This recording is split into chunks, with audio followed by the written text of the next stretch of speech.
Kimге qaysi topshirma berilgan bo'lsa, o'zingizga yozib oling. Jön ele meni qarab o'ltirib og'la. Ma'qulmi? Hurmatli qatnashuvchilar, har biringizga qayrilaman. Жазып, мен айлық өкмөт элем, демек бұл жұмыш маға тиешелүү экен. Мен райондун башчысымын, мага бул жумуш тиешелүү экен. Менимче, мен Минтранс деп өзгөрүшүнө жазып алып отургула. Белгилеп айтып кетейин, ушуну жакшынакай кылып өзүңөргө жазып алыңыздар, себеби дегенде ушунун баардыгын аткарууга туура келет. Бул жерде чогулгандардын баардыгы жоопкерчиликтүү мамлекеттик кызматкерлер чогулдуңуздар. Туурабы? Мен мына бүгүн атайын урматтуу президентибиз Садыр Кожоевичтин тапшырмасы менен Ош жергесине келип, сиздер менен ушу баарлашып отурам. Биз эртең менен келип, ушу эртең мененден бери ошол өзгөчө кырдаалдар түзүлгөн аймактарды кыдырып келдик, жерлерди көрүп келдик. Өз көзүбүз менен жана жергиликтүү бийлик органдарынын, өзгөчө кырдаалдар министрлигинин бизге берген маалыматтары менен тааныштык. Эми ошолордун баарын мен кайталап айтып отурбайын, конкреттүү түрдө тапшырмаларга өтөйүн. Так, сиздер ошону жазып алсаңыздар, кимге керек болсо ошону аткарасыңар. Эгерде кимдир бирөө бүгүн катышып отуруп, эртең ушул аткарылбай кала турган болсо, жоопкерчиликке тартыласыздар.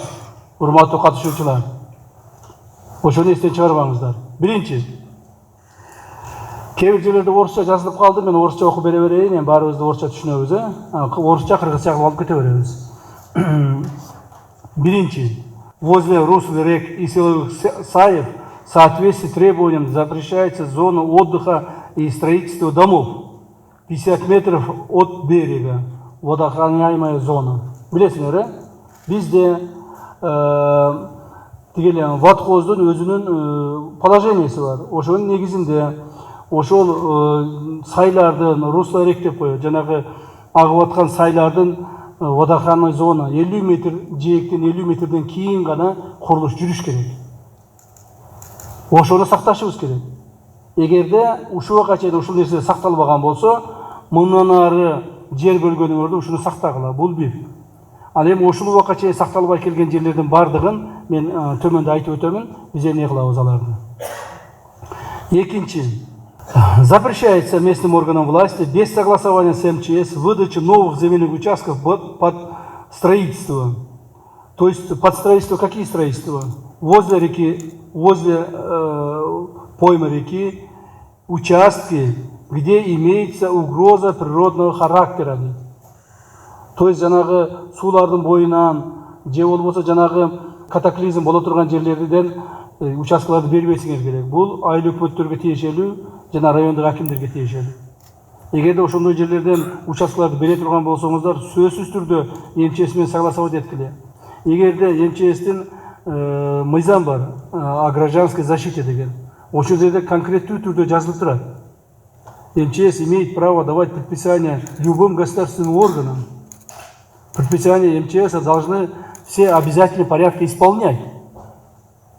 Кто-либо из государственных органов не будет исполнять, они будут нести конкретную ответственность. Мыйзамды иштеткиле, Владимир Вячеславович, уктуңузбу? Мыйзамды иштеткиле. Сиздин милдетиңиз предписанияны берип, ошолорду аныктап чыгыш. А жергиликтүү бийлик органдарынын милдеттери ошону аткарышыңар керек. Мына ошону аткарбаган негизинде ушундай катаклизмдер болуп атат. Кечеки болуп өткөн суу селдер, курман болгон адамдардын бардыгы өзүбүздүн гана күнөөбүз. Биз туура эмес ошол жерге жанагы дем алуучу жайларды куруп, көпүрөлөрдү куруп салгандыгыбыз үчүн жаратылыш бизди баарыбызды мындай наказать этип атат. Ушуну туура түшүнүшүңүздөр керек. Үчүнчү, жергиликтүү бийлик, айыл өкмөттөр кооптуу жерден ижарага дем алыш жайларын, тапчандарды, чайханаларды курдурганды карагылаган. Текшерип чыккыла. Ар бир айыл өкмөт билесиң, өзүңдүн территорияң кайсыл жерде туура эмес тапчан турат, кайсыл жерде туура эмес чайхана курулуп алган, же болбосо силердин тилиңерди алган эмес, же болбосо кайсыл жерде зона отдыха куруп алган. Ошолорду карап чыккылаган. Эгерде өзүңөрдүн колуңардан келбейби, силерди укпай атабы, анда укук коргоо органдарына кайрылгыла. Мен азыр бир дагы айыл өкмөттү көрө элекмин. Укук коргоо органдарына арыз жазып, мына мен ушул жерде мына чайхананы туура эмес куруп алды суунун ортосуна. Ушуну алдырып бериңиз, же ушуну жазалап бериңиз, мыйзамга келтирип бериңиз дегенди көрө элекмин аны. Өзүңөр баштайсыңар, айыл өкмөттөр. Себеби өзүңөр уруксатты бересиңер ошол жерге. Мыйзамсыз уруксатты бересиңер дагы 5-10 тыйына кызыгып отуруп, мына кечеки агып кеткен жараныбыз, 3 кызы менен агып кеткен жараныбыз кайсылай салуу жайы эле? Бөрөбай атабы? Мөлбулак деген дем алуу жайында ошол 4 жараныбыз каза болду. Ошол жерге Мөлбулак эс алуу жайына ким уруксат берген? Кандай уруксат берген? Кантип алар ошол жерде иштеп атат? Ошонун баарын аз текшерип чыгабыз. Ошондуктан айыл өкмөттөр ушул маселеге катуу көңүл бургулагын. Макулбу? Эгер силер көңүл бурбасаңар, эгер силер өзүңөрдүн территорияңарды текшербесеңер, анда силер территорияңарды биз текшере баштайбыз. Анда территорияңарды текшере баштайбыз дагы, начнем выявлять те незаконные строительства, будем наказывать вас, если вы сами этого не хотите.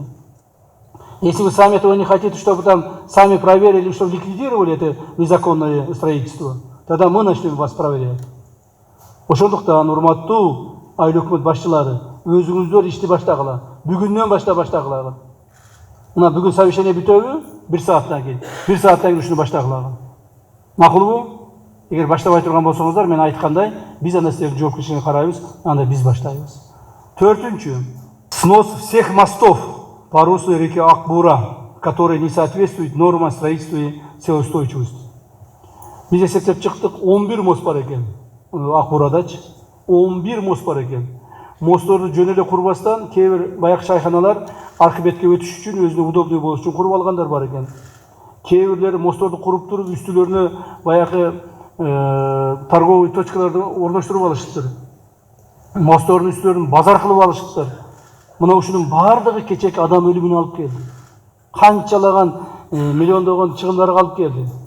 Бир нече жанагы ишкердин кызыкчылыгы деп, ошонун акча табуусуна кызыгып, биз аларды калтырбайбыз. Ош шаарынын мэри каякта турат? Ош шаарынын мэри. Акбура шаары, Акбуранын жээгинде өткөн бардык мостторду аласыздар. Незаконное строительство. Бирөөнү калтырбай. Макулбу? Эгер сизге жардам керек болсо айтыңыз, биз жардам беребиз. Баарын алгыла. Отуруңуз. Так, дальше. Ликвидировать последствия ЧС в течение недели. Задание МЧС. Боюлгешүүчү.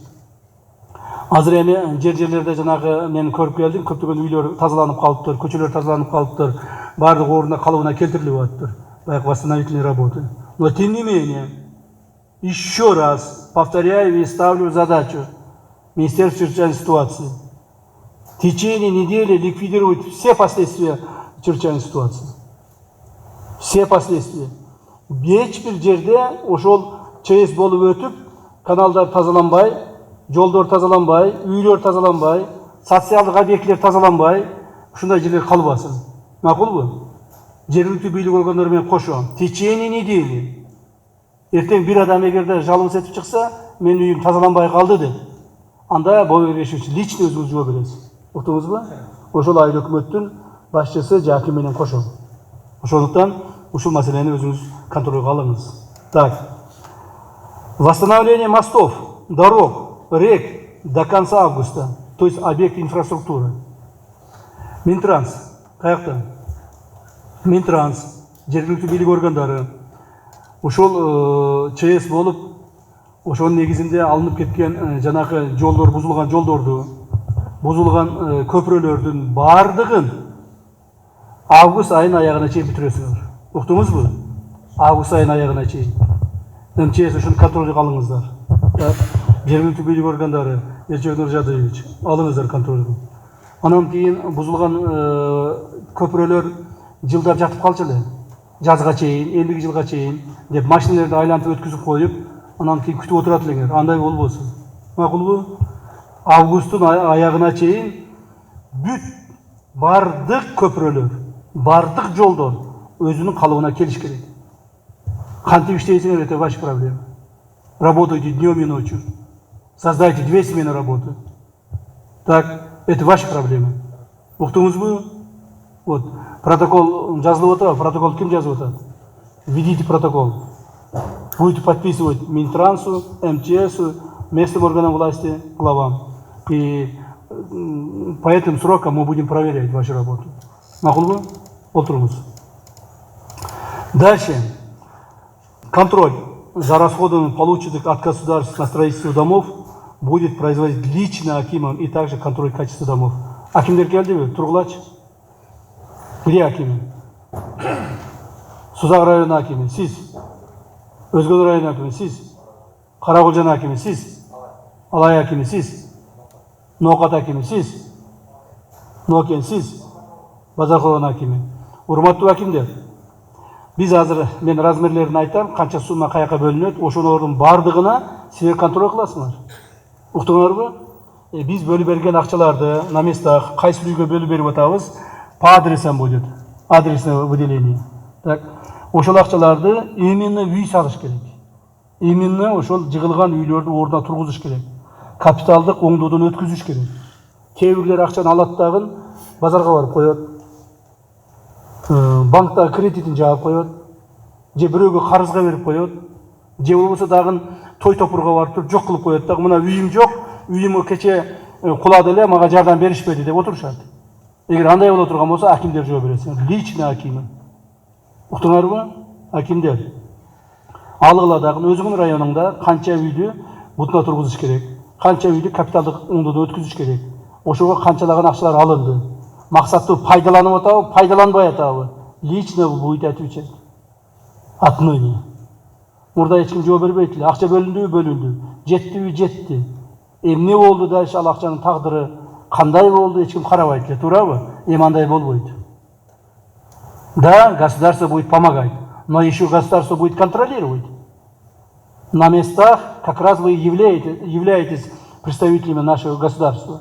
Вот как раз вы будете контролировать.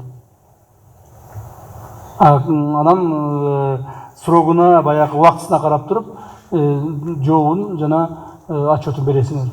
Уктуңарбы? Акимдер, эсиңерге тутуп алгыла. Отуруңуздар, пожалуйста. Так, дальше. Строительство частного дома. Высокий фундамент, метр, 1,5 метров, вокруг глубокие отводные арыки. Бұл дагы акимдерге. Акимдер угуп койгула. Курулуп аткан үйлөрдүн бардыгы сапаттуу курулуш керек. Мына азыр көптөгөн үйлөр, эмне үчүн көптөгөн үйлөр жыгылып атат? Эми муну биз ал адамдардын күнөөсү деп айтпайбыз. Бул эми өткөн кылымдагы 53-60 жылдары курулган үйлөр, 50-60, 100 жыл болгон үйлөр жыгылып атат. Алмалды ошондой эле. Фундаменти жок эле, таш менен фундамент кылып куруп койчу. Эсиңердеби? Бардыгы чоңойгон үйлөр ошондой эле. Эми азыр шарт башкача. Убакыт башкача. Ар бир курулган үйдүн фундаменти 1 метр минимум, 1,5 метр болуш керек. Ошого көзөмөл алгылагын. Ошол үчүн мамлекет акча бөлүп берип атат. Эптеп септеп үй курдук деп туруп, дагы ылайдан тургузуп коюп, эртең анан дагы алда кулап калбасын. 1 метр, 1,5 метрден фундаментин куйсун, көзөмөлгө алгыла. Пышык кирпич менен урсун, көзөмөлгө алгыла. Үстүн жакшылап жапсын, анан ремонтун жасап кирип болот. Анча-мынча суу келсе дагы ошондо фундаменттер кармап калып атат. Көрүп атпайсыңар үйлөрдү, туурабы? Бийик фундаменттүү үйлөр эч нерсе болгон жок. Фундаменти жок жапыс үйлөрдүн баарына суу кирип, кээ-бирлерин жыгытып, кээ-бирлерин жараксыз кылып койду. Ошондо ушул маселени дагы акимдер контролдойсуңар. Акимдер жазып атасыңарбы? Мени карабай жазгыла ошонун баардыгын. Я буду контролировать качество домов и распределение финансовых средств деп жазып алгыла. Я за это отвечаю деп жазып, колду коюп, чоң-чоң жирный кылып жазып алгыла. Дальше. Так, үйлөрдү камсыздандырыш керек. Страхование жилья, имущество, автомашин. Бул дагы жергиликтүү бийлик органдарынын ушул силер эл менен жүрөсүңөр. Туурабы? Мына айыл өкмөттөр, айрыкча акимдер күндө күн алыс эл менен жолугушасыңар. Ушуну айткылачы элдергечи, жеткизгилечи. Элге жанагы телевизордон же интернеттен реклама берип койсоң анча кулагына сиңбейт экен. Силер айткылачы элдерге барып туруп. Эл журт страховать этип койгула. Үйүңдү страховать этип кой. Так. 1000 сом экен, 2000 сом экен ашып кетсе страхование. Мына ушундай эгерде ЧС болуп кете турган болсо, мыйзам негизинде жардам алышат. Мына азыр мен төмөндө айтамын, бир нече үйлөр бир нече ондогон үйлөр азыр и страхованияны алышат, и мамлекеттен жардамды алышат. Мына мен бүгүн бир үйгө барып келдим, мына Кыргыз Атада эле кайсы чыкчы? Мадыда. Барып келдим бир үйгө. Ошол үйгө капыстан эле кирип сүйлөшсөм, баягы биз страхование кылып койгонбуз дейт. Биз страхование кылганбыз, страхованияны алабыз азыр, үйдү бузуп жаңадан үй сала баштайбыз деп атат. Ал страхованиясын дагы алат, дополнительный мамлекет дагы жардам берет. Мына сонун кылып үй салып атат. Уктуңарбы? Ошон үчүн айыл өкмөттөр, урматтуу айыл өкмөттөр, жергиликтүү бийлик органдарынын жетекчилери элге жеткизгилечи, чогулуш кыласыңар, эл менен жолугушасыңар, ар дайым ушуну айтып келгиле. Айрыкча ушу сайдын жээгиндеги, боорундагы тоо ташта жашаган элдерге айткыла. Макулбу? Страховать этип койсун.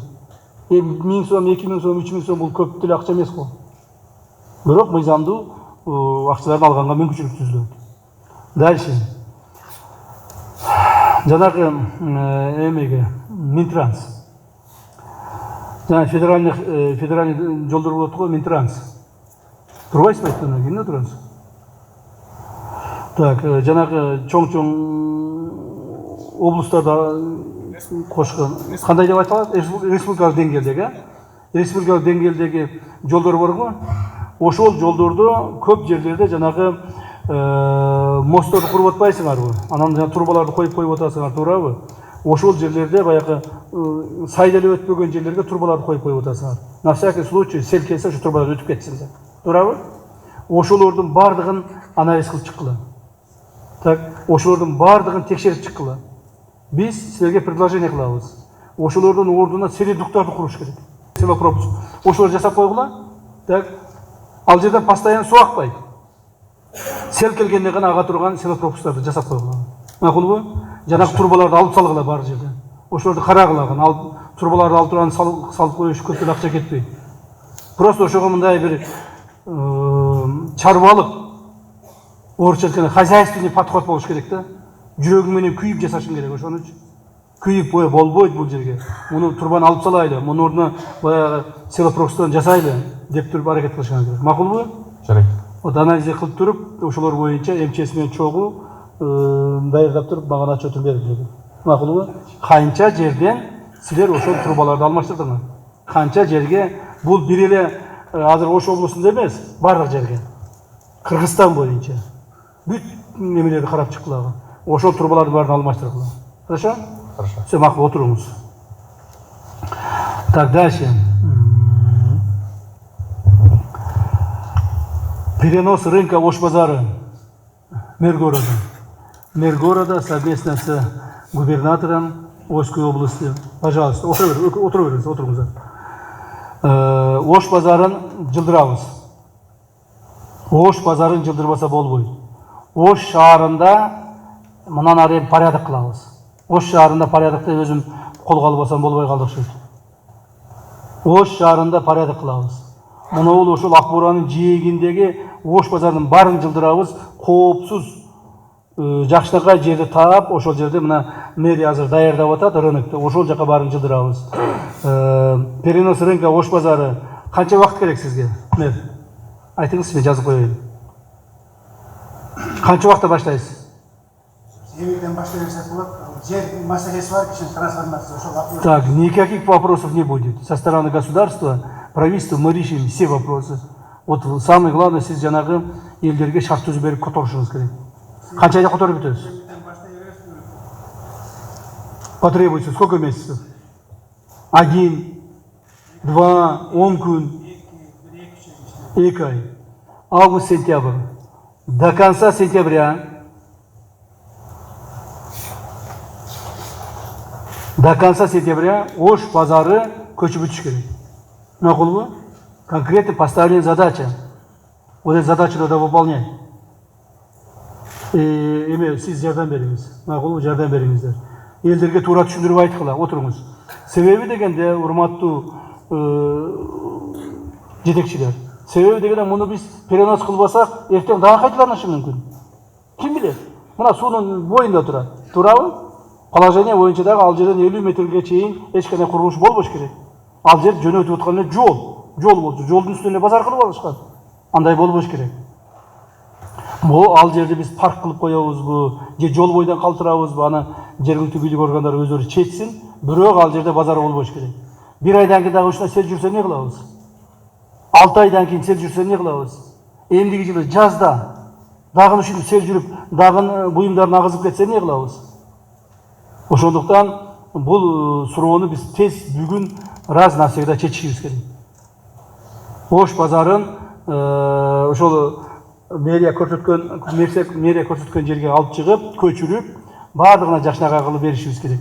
Биринчиден, ошол жака Ош базарын көчүргөн маалда ишкерлерге жеткизип айтыңыздар. Эч кандай контейнерлер, жерлер, месталар сатылбайт. Мамлекет тарабынан жардам берилип, бөлүнүп берилет. Кээ бирлер ойлоп атат, биз ал жака көчкөн болсок, ал жерден да жерди ал деп туруп бизге дагы мына бүгүн эле мага суроо беришти. Канча миң долларга сатышат, аны биз кантип табабыз ал акчаны деп. Бекер берилет. Ошо соода кылуучу орундуктар бекер берилет. Эми ал жерде өзүнө барып алгандан кийин, жерди алгандан кийин өзүнө анча-мынча шарттар түзүп алышы мүмкүн. Ал эми өзү ошо ишкердин өзүнүн иши. Бирок жер бекер берилет. Место бекер берилет. Муну жеткизип айтып коюңуздар ишкерлерге. Ош базарындагы азыркы суу алып кеткен Ош базары толук көчүрүлөт. Бүгүн муну чечпесек, эртең дагы биздин башыбызга балия болуп атат. Так, бул маселе бүттү. Кийинки маселе.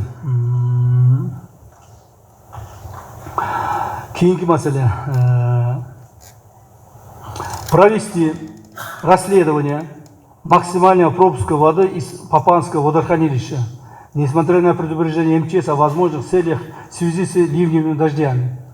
Урмат, водхоздан ким бар? Папаны водохранилищеде ким бар?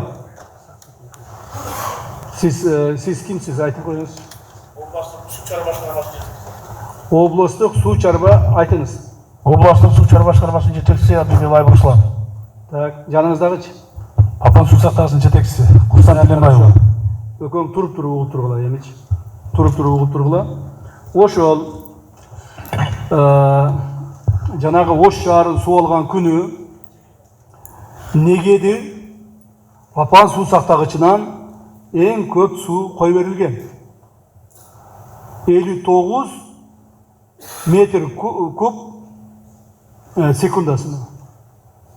Эгерде ошол күнү совместно с МЧС суу башкармалыгы ошол 59 кубту ошол күнү кой бербей 2 саат 3 сааттан кийин же болсо кийинки күнү кой бергениңерде мынчалык чоң биз разрушениелерге кабыл болмок эмеспиз.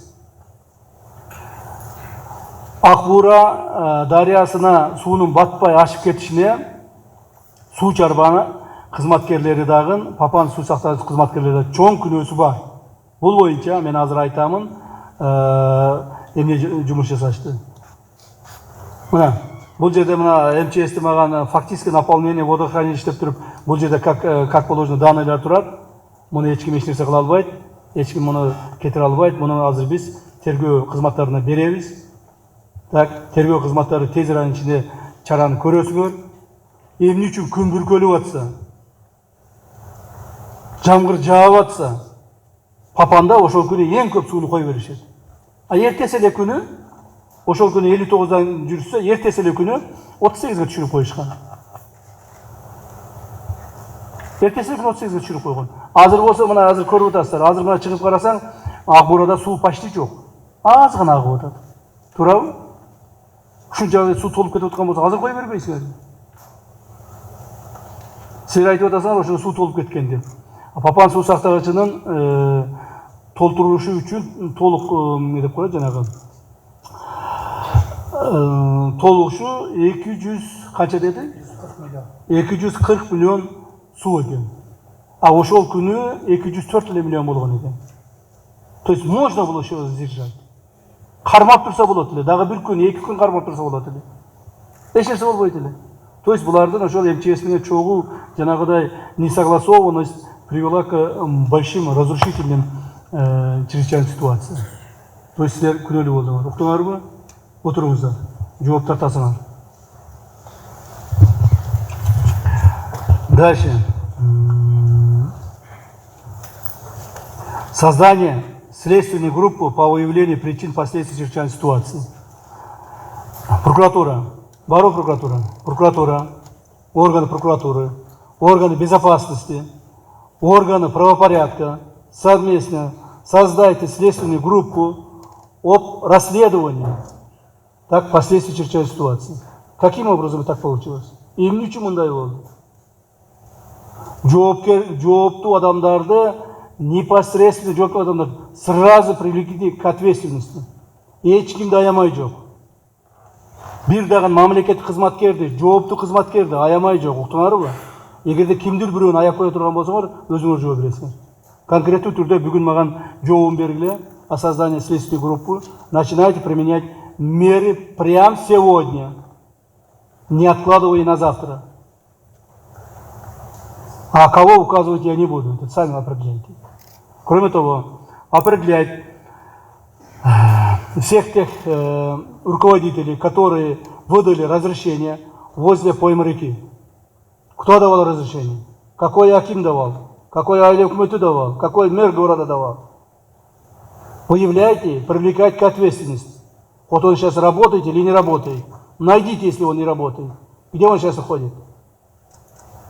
Таап туруп жоопко тартылагын. Карап олтурбагыла адам. 2 адам болуп кетти, 5 адам болуп кетти, 10 адам болуп көбөйүп кетти дебегиле. Надо будет 20 человек посадите. Мындан кийинки эме болсун, жанагы урок болсун. Кыргызда айтып коет. Бирге жаза, миңге сабак деп. Ошол адамдарга жазасын бергиле, калгандары кийинки мамлекеттик орган жетекчилери андай нарушениелерге барбай калышат. Макулбу? Бүгүннөн баштагылагын. Прокуратура сессию группа создавать эткиле, передайте и надзирайте законность. А вот следственная группа органы безопасности, органы правоохранительных органов, так, начинайте провести расследование. Бүгүннөн баштагыла. Тигил мен азыр вертолет менен учуп көрүп келдим. Тиякта бир дем алуу жайларын куруп алышты. Ак Буранын үстүнө куруп алыптыр.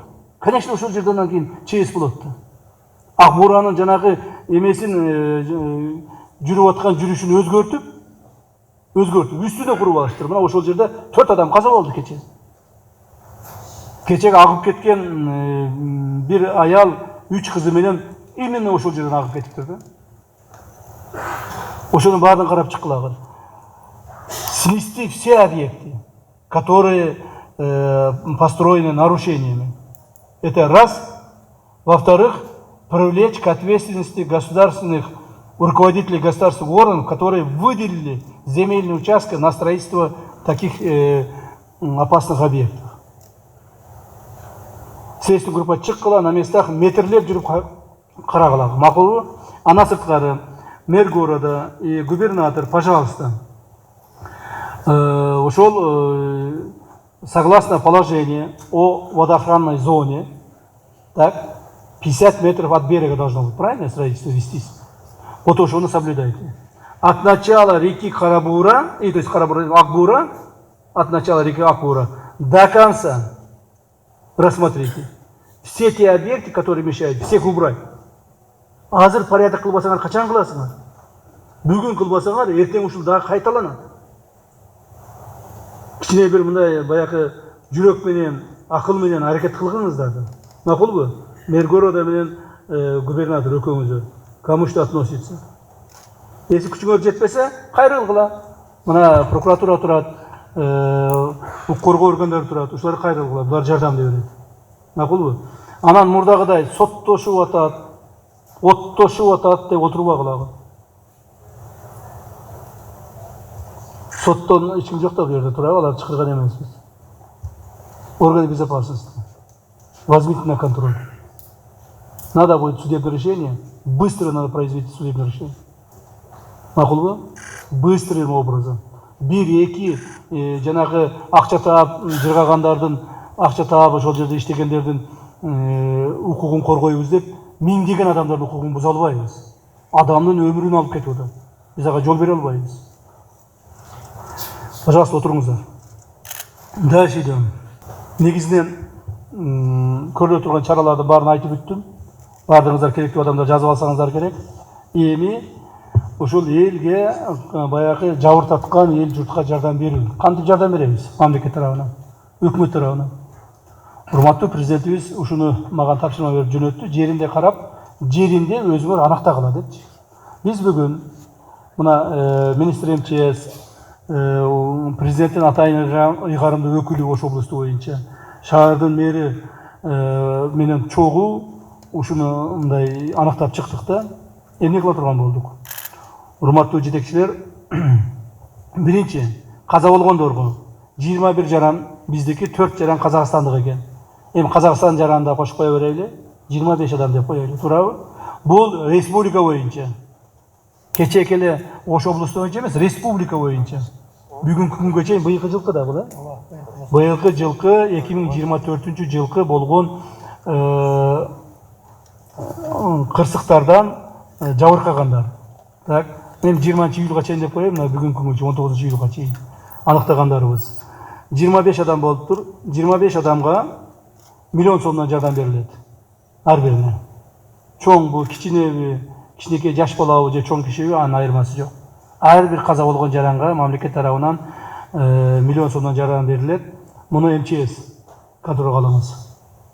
МЧС ар бир адамга жеткизип, ошолордун алгандыгы боюнча көйлөндүрүп бизге кагазын алып тапшырабыз. Макулбу? Так, экинчи, авариялык үйлөр 76 үй болуптур. Республика боюнча. Бул жерде таластыктар дагы бар, өзгөндүктөр дагы бар, жалал абадтыктар дагы бар, Нокен жана башка жерлерден 76 үй болуптур. Ошол 76 үйдүн ар бирине азырынча миллион сомдон акча беребиз мамлекеттен. Авариялык үйлөргө, баягы бузула турган үйлөргө да миллион сомдон акча беребиз. Ошону жана айтканым ошондон, акимдер, урматтуу акимдер, сиздер ошону контролдойсуздар. Макулбу? Акимдер контролдойт. Бул жерде естественно президенттин ыйгарым укуктуу өкүлү Ош облусту боюнча, облустар боюнча да, эми Жалал Абад бар, бул жерде Талас бар, ошолор контролдойт, акимдер буларды аткаруучулар болосуңар. Макулбу? Эртең ошол алган адамдардын бирөө жары мен албай калдым, келбей калды, же болбосо ошолор алып алып туруп акчаны дагы кайталап атам. Башка максатсыз пайдалана турган болсо акимдер жооп бересиңер. Уктуңарбы? Бирөө жарым акчаны алып туруп башка жака иштетип берип, той топурга барып жок кылып берсе, чөнтөгүңөрдөн төлөйсүңөр, айтып коем. Мен буну катуу көзөмөлгө алабыз. Капиталды оңдоого 56 үй берилди. 56 үй берилди. 56 үйгө 500 миң сомдон беребиз. Өкмөт тарабынан. Муну дагы ошол акимдер, естественно, президент ыйгарым укуктуу өкүлү баш болуп, акимдер контролдойсуңар. Так, капиталды оңдоого 56 үйгө 500 миң сомдон беребиз. Андан сырткары ушул нерселердин бардыгы, так, мына Ош базарындагы жанагы не деп коет, ишкерлер жөнүндө. Ишкерлер боюнча 750 контейнерге зыянын тийип, ичиндеги товарларды агызып кетти деп атышат. Эми ал жерде 750 болдубу, 720 болдубу, ичинде канча товар бар эле, тияк бияктардын отчету жок болуп атат азырчы. Отчету жок болот. Өзүнөн сурасаң билбейт. Мен бүгүн барып өзүнөн сурадым, ичинде канча товар бар десе билбейм дейт. Канчасы агып кетсе мен билбейм дейт. Канчасы калды десе мен билбейм дейт. Калганын алып чыктым болду дейт. То есть эч нерсе билбейт да. Өзүнүн товарынын отчетун билбейт. Ошондуктан биз башынан айтып атканбыз, кассалык баягы ККМдерди койгула, аппараттарды. ЭТНМдерди алгыла. Бирок товарды кайдан алып атасың? Ушуну отчетун кылгыла деп ошон үчүн безилдеп атабыз. Мына ошону жасабадыңар эле, бүгүнкү күндө урматтуу ишкерлер, биз сиздерге канча акчаны төлөп беришти да билбей атабыз. Товарыңдын отчету жок болсо, ККМиң жок болсо, кантип аныктайбыз аны? Сөз менен аныктайбыз. Бирок ошол эле мезгилде силерди биз жардамсыз калтырбайбыз. Жардамсыз калтырбайбыз. 750 контейнер деп атат.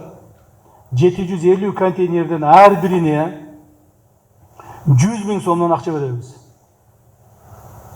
Анча-мынча товарларын, анча-мынча агып кеткен жана башкаларын толуктап алыш үчүн 100 миң сомдон 750 контейнерге. Бул жерде эми эң негизи кимдерге беребиз? Меники агып кетти деп эле кол көтөргөндөргө эмес.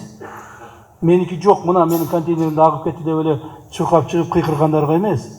Ошол жерде регистрация болгондорго, налог төлөгөндөргө, патенти барларга, мына ошолорго гана беребиз. Мындан ары биздин граждандарыбыз, атуулдарыбыз мыйзамга баш ийүүнү билиш керек. Тартип болуш керек дейм. Тартиби жок эле жашай берип качанга чейин жашайбыз? Тартип болсо оңоюраак жашайбыз. Мыйзам болсо баарыбыз мыйзам чегинде, жакшылык дагы мыйзам чегинде болот, жоопкерчилик дагы мыйзам чегинде болот. Никто не будет придумывать, какие наказания давать или какие-то поощрения давать. Все должно решаться в рамках закона. Ошондуктан урматтуу жетекчилер, эми ушунун баардыгы качанга чейин болот? Мурда айтып коет эле да, биз ушуларды беребиз деп объявить этип коет, анан жарым жыл, 1 жыл, 2 жыл, 10 жылдан бери албай жүргөндөр бар. Билесиздерби ошону? Бүгүнкү күнгө чейин албай жүргөндөр бар. Мен мында сурак коёмун, тапшырма коёмун баардыгыңыздарга. 30-июлга чейин баары акчасы алып бүтүшкөн. 10 күнүн ичинде. 30 июль последний срок выдачи финансовых средств. Акими. Түшүндүңөрбү ошону? 30 июль. Себеби үй кулагандар, же үйүн капиталдык ремонттон өткөрө тургандар уже азыр башташ керек. Эртең кышка чейин үйлөрүнө кирип алыш керек. Ошого мындай айтканда чарбалык, мындай хозяйственный подход кылгыла. Үйүнө кирип алсын байкуштар. Эртең кышта дагы чатырларда отуруп калышпасын, суулукта отуруп калышпасын, жамгырдын астында отуруп калышпасын, же бирөөлөрдүн үйүн сагалап, ар кимдин үйүнө чуркап жүрүшпөсүн. Макулбу? Ошон үчүн биз тездетишибиз керек жардамды. А сиздер ошол жардамды алгандан кийин стройканы тездетишиңер керек. Жардамды биз 30 июлга чейин бердиртебиз. Мамлекет тарабынан, өкмөт тарабынан. Жана башында айткандай, ким эмнеге жооп берет? МЧС каза болгондорго жооп берет. Авариялык үйлөр менен капиталдык оңдоого президенттин жер-жердеги ыйгарым өкүлдөрү жооп берет. Акимдер менен кошо контейнерлерге, ишкерлерге жардам бериште мэргoro да жооп берет. Ушул менен биз жардамдарды беребиз. То есть мамлекет ушул жабыркагандарга, жабыркап чрезвычайный ситуация пострадать эткендерге жөнө-жөн калтырып койбойт да. Бардыгына жардам беребиз. Мамлекетте Кудайга шүгүр мүмкүнчүлүгү жетет. Только силер иштегиле жетекчилер. Мамлекеттин мүмкүнчүлүгү жетет. Жардам бергенге дагы мамлекеттин мүмкүнчүлүгү жетет. Бардык жумушту аткарганга. Бирок жергиликтүү бийлик органдарынын жетекчилери жакшы иштебегендиги көрүнүп атат акыркы маалдарда. Силер иштегиле, чуркагыла, айыл өкмөттөр чуркагыла, бутуңарга тийгизбей. Акимдер күнү-түнү жатпай, уктабай чуркагыла. Элдин акыбалынан кабар алгыла. Эл менен иштегиле. Сөзсүз түрдө эле бир министр келип, же сөзсүз түрдө эле өкмөттүн башчысы келип, же президентибиз кайрылып айтпаш керек. Силер ошон үчүн отурасыңар. Эгерде силерге ошол иш жакпаса, эгерде ошол ишти иштей албасаңар, колуңардан келбесе, ордуңарды бошотуп коюп жылып кеткиле. Башкадан келип иштейт. Тырышып отурбагыла, жылып кеткиле спокойно. Мурдагыдай жок уже. Мурдагыдай коррупция болбойт на местах. Мамлекеттик органдарда. Мурдагыдай жанагыдай кумовство деген жок. Мурдагыдай талаптанып жеп коёмун, тияктан бияктан урдап аламын, жер сатамын деген болбойт. Айрыкча айыл өкмөттөргө. Бир сотук жерди мыйзам сатат экенсиңер, жооп бересиңер. Бир сотук жерди, бир чекте эмес. Мына Кара Суу районунда жанагы Жаңарыктагы, Кара Суу районунун акими. Жаңарыктагы жанагы 530 чек эмне болду? Ал жерде азыр иш жүрүп атат. Иш жүрүп аткан эмне болуп атат? Канча адам камалды? Ал жерде азыр жер ажысы камалган, андан кийин айыл өкмөт башчысы азыр камалды. Мына урматтуу жетекчилер. 530 беле чек канча эле? 133,8 гектар жер. Чек канча чек? О, 1000 чек экен. 138 гектар жер 1000 чек болгон экен. Ошол 1000 чекти мамлекет бекер берди элдергечи. Бекер. Мамлекет трансформация кылып, ошол очередте турган адамдарга бекер чекти бөлүп беришти, мамлекет берди. А жергиликтүү бийлик органдары аны алып келип алып сатып атат. Сатып атат алар. Биз тигил акимге беришибиз керек, биз анан чоңуна беришибиз керек, депутатка беришибиз керек, өкмөткө апарышыбыз керек деп элдерден акча чогултуп атат. Канчадан чогултуп атат айтыңызчы? Ар түрдүү. Мына бир чекти 50 миңден 300 миңге чейин сатып атышат. Так, ал чектин баарын мамлекет бекер берди. Мамлекет бекер трансформация кылып берди. Ошол очередте турган, кезекте турган, үйү жок, кыйналган адамдарга бергиле деп берип атат. А силер эмне кылып атасыңар? А силер алып келип сатып атасыңар. Ким жаман? Мамлекет жетекчилери жаман. А сатып аткан адам жаман эмес. Айыл өкмөт жаман эмес. Кайра элдер сүйүнүп атат. Айыл өкмөт молодец, мага мына 50 миңге сатты, 100 миңге сатты деп. Ал айыл өкмөт бекер бериш керек аны. Бүгүнкү күндө айыл өкмөт камалды, жер адис камалды, расследование жүрүп атабы? Доведите до конца. У меня есть информация, что эти деньги, собранные средства, там где-то около 300-350 тысяч долларов, дошли до Жогорку Кеңеша. Есть такая информация. Туурабы? До конца проведите. Если аким 1 сом алган болсо, акимди апарып камагыла. 1 сом алган болсо. Надо будет сегодня посадить. Если кто-то из государственных чиновников, в том числе депутаты, кто-нибудь, если получил какое-нибудь заявление счет турган болсо, апарып туруп камагыла. Мыйзамдын алдында жооп берсин. Эмне үчүн антип бизди силер уят кыласыңар элдин алдында? Элибизге жакшыраак болсун, элибизге көбүрөөк болсун, элибиз мындай кичине бир жыргал жашасын деп аракет кылган сайын жергиликтүү бийлик органдары аган каршы иштейсиңер. Даже керек болса аким ошону контролдо болгон үчүн жооп бериш керек. Уктуңузбу? Даже контролдо болгон үчүн жооп бериш керек. Если даже ничего не взял. А если взял, тогда надо срочно его надо за решетку закрыть надо. В соответствии с нашим законодательством. Ушул бардыңарга сабак болсун, урматтуу жетекчилер. Жергиликтүү бийлик органынын жетекчилери, урматтуу айыл өкмөттүн башчылары, акимдер жана башка мамлекеттик органдын жетекчилери. Дагы бир жолу кайталаймын. Силерди урматтап туруп кайталаймын. Эгерде өзүңөрдүн ишканаңарда коррупциялык элементтерди токтотпосоңор, мамлекетке кылган зыянды токтотпосоңор, элдин жыргалчылыгын эсептебесен, жеке өзүңөр жыргалчылыгы иштей турган болсоңор, баарын жоопко тартыласың. Эч кимди аямай жок. Мыйзамды бузса баары жоопко тартылат. Мына аны айтпаса да түшүнүктүү болду, өзүңөр окудуңар, көрдүңөр. Урматтуу президентибиздин эки бир тууганы азыр бизде камакта отурат. Мыйзамды бузгандыгы үчүн. Мыйзамды бузуп бирөөнүн алдагандыгы үчүн. Президент аяган жок өзүнүн эки бир тууганын. Анын фамилиясы Жапаров Улан деген. Аяган жок. Мыйзамды буздубу? Жоопко тартылсын деди. Мына менин өзүмдүн бир тууган бажам отурат. Аны мына отургуздук, канча болуп калды? Bir hafta olup kaldık şu. Мен кайнежемдин күйөөсү, бир тууган. Ал дагы ошо мыйзамды бузган, отурат. И будет отвечать перед законом. Никуда не денется. Кто бы это ни был. Уктуңарбы? Ошондуктан, мен аким болуп иштеп атам, мага тийбейт. Мен губернатормун, мен мэрмин, же мен министрмин, мага тийбейт деген болбойт. Тем более жергиликтүү бийлик органдары ошол жоопко тартыш оңой эле силерди. Bir saatte апарып эле оформить этип камап коюшат. Мына бул жерде көптөгөн жетекчилер отурасыңар. Акча чогултканды жана башканы Гороно дегендер бар, жок бул жерде. Гороно районо дегендерди чыгарып атыңар, жок.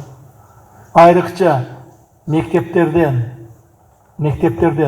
чогулткан акчалар боло турган болсо, органы правопорядка, органы безопасности, правопорядка кто? Вот. Ошол жакшылап карагыла. Макулбу? Азыр мына как раз ушул көптөгөн директорлордун акча чогултуп атышат. Бир дагы районо таза эмес. Бардыгы изетке чогултушат. И ни одного района еще не посадили. Почему так? Көрбөйсүңөр же, таба албайсыңар, колуңардан келбейби. Бир дагы мектептин директорун азыр отургуза элексиңер. Почему так? Взяточество ошол жактан башталып атат. Азырчы мектеп директорлорунун отпускун алдында акча жоготуп атат. Айлыктардан акча жоготуп атышат. Районалардын баардыгы ошол менен занимается.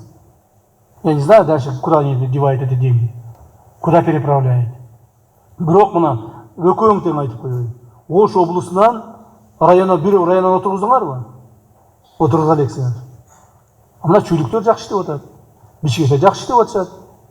Так, экөөң болсо жүрөсүңөр. Бир дагы мектеп директорду отургуздуңарбы? Отургуза элексиңер. А почему?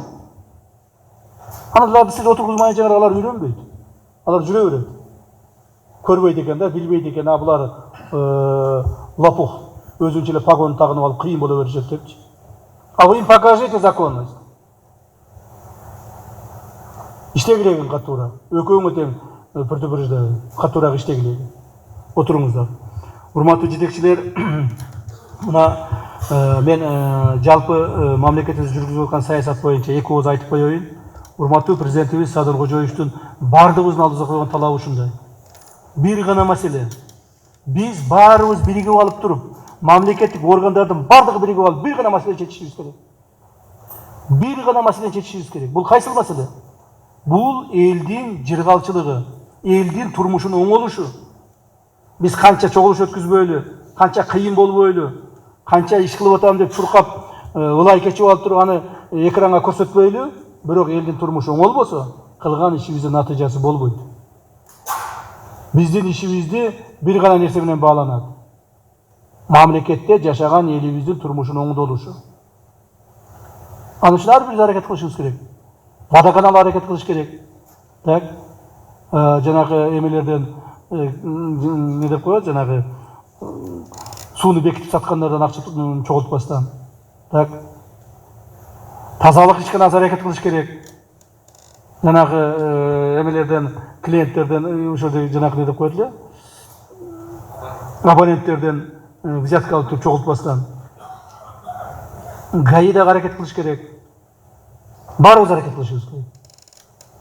Ошондо гана оңолобуз. Ушуну мен сиздерге урматтуу президентибиз жеткизип кой деп айтып атат. Ушуну мен сиздерге жеткизип атамын. Саясат мындан ары ушундай болот, туугандар. Саясат өзгөрдү, заман өзгөрдү, мамлекетибиз өзгөрдү. Ошондуктан азыр мамлекетибиздин бюджети мына почти быйыл 605 миллиард менен кабыл алдык эле, быйыл 700 миллиардтан ашык менен жаап атабыз. Кудай кааласа жабабыз. Эндиги жылы, может быть, биздин бюджетибиз 800 миллиард болот. А было сколько? 250 миллиардов. 250 миллиард болчу жакында эле. Мына азыр 700 миллиардка чыкты. Мындай эч качан болгон эмес. Себеби уже акырын оңолуп келатабыз. Ошол оңолгонго, тезирээк оңолгонго. Мына 3 жылдыкты 2 жылда, же 5 жылдыкты 3 жылда аткарган үчүн силер чуркашыңар керек. Местный органы власти. Ойгон кула силер. Министрлер еще более-менее, там алар биздин жаныбызда туруп күндө-күн алыс президент буларды жакшылап ыйлеп иштетип атат. А жергиликтүү бийликти эч ким ыйлебей атат, иштебей атасыңар. Акимден ылдый жагын иштебей атасың. В том числе акимдер тоже. Мына азыр любой айылды караган, любой трассанын жээгин караган, бүт мусор. Кайсы жерге барсаң тополоң, ар жерде ар түрдүү точкалар, торговый точкалар. Так, ошону барып туруп мен же милиция же башкасы барып туруп айтмайынча силер эмне отурасыңар? Акимдер. Райондук борборлорду карагыла. Кандай бардак болуп турат? Так, көчөлөрдү карарасыңар, кандай бардак болуп турат? Көрүнгөн жерге көрүнгөн камакты коюп алып туруп иштеп атышат. Туура, элди эзбеш керек, элди кыйнабаш керек. Бирок тартип болуш керекпи? Тартипти силер карабасаңар ким карайт? Мен эми ар бир азыр Каракол жака барайынбы? Азыр өзгөнгө барайын. Анан Сузакка барайын. Ушинтип жүрө беришим керекпи?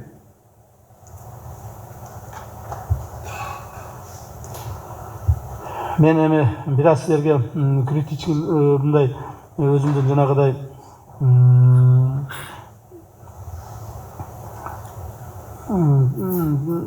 критика кылып силерди көбүрөөк айтып койдум. Бирок бул силерге керек. Бул силерге сабак болсун. Бул силерге кичине бир үлгү болсун деп айтып атам. Баарыңар эле мени тааныйсыңар. жаштайыман бери, кичинекейимден бери силер менен чогуу өсүп келдим, өнүп келдим. Силер менен чогуу мына иштеп келатабыз, жашап келатабыз дегендей. Бирок баары өзгөрүп атат да, туурабы? Азыр президентом нашей страны не является Атамбаев, не Жээнбеков, не Бакиев, не Акаев, а Джапаров. Имейте в виду. Имейте это в виду. Как ранее, как было как бы в беспорядочной стране, жить мы не будем. Мы будем наводить порядок. И будем наводить порядок вместе с вами.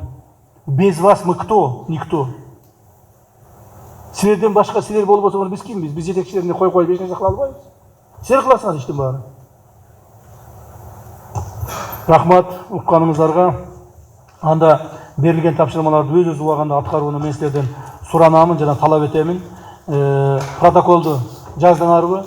Протоколду толук бойдон кимдин кайсыл берилген тапшырма үчүн жоопкерчилигин каралдыбы, сроктору жазылдыбы? Так, тактап туруп бүгүндөн баштап кол койдурууга, бүгүн кечке баарына кол койдуруп бүткүлө жетекчилерге. Анан кийин баардыгыңарга ийгилик каалаймын, ден соолук каалаймын. Бала чака, тууган урук менен, эл журт менен аман эсен болуңуздар. Рахмат баарыңызга.